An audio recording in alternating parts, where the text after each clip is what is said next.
Meron naman akong tips sa inyo guys na napakaganda, no? Once na turn on nyo to guys yung setting ninyo sa TikTok, makakaroon kayo dito ng earnings na commission guys. Kaya panoorin nyo to guys, full tutorials natin. Punta lang kayo sa TikTok niyo guys kung meron kayong TikTok account. And then sa profile. And then dito sa 3 lines taas. And then TikTok Studio.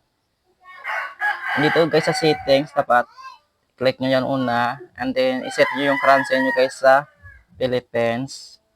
And then guys, dito sa ad setting, dapat naka-on yan guys lahat. Dapat lahat na to guys ay naka-on. And then, yung sunod guys, punta kayo sa TikTok Shop for creator nyo. Ito guys, kahit hindi magbabiral yung video nyo guys, meron kayong commission dito lang kukuha talaga guys. Kaya, manood lang kayo ng tutorials guys. Meron talaga kayong mapapala. Kaya i-follow nyo rin guys ako yung TikTok account ko to. Ito yung pangalawang account ko guys sa TikTok. Malaking tulong to sa inyo guys once na na-on nyo to talaga guys. Once na turn on nyo to guys, kahit hindi mag-viral yung video guys, makaroon tayo ng earnings dito.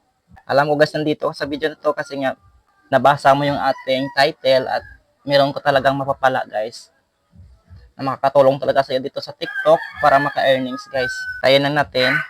So, and then dito guys sa authorized sellers to use affiliate videos and shop, ito talaga guys, i-on nyo talaga guys.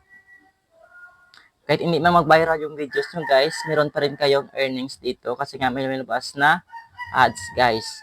So yan lang guys yung mga tips na ibibigay ko sa inyo dito sa TikTok, paano tayo makaka-earnings gamit lamang ang ating mga videos. So ayan lang guys, sana may natutunan kayo. Kung hindi ka pa guys nakapollow sa second account ko na to guys, paki-follow mo na rin ako guys para meron din kayong matutunan dito sa ating mga videos guys.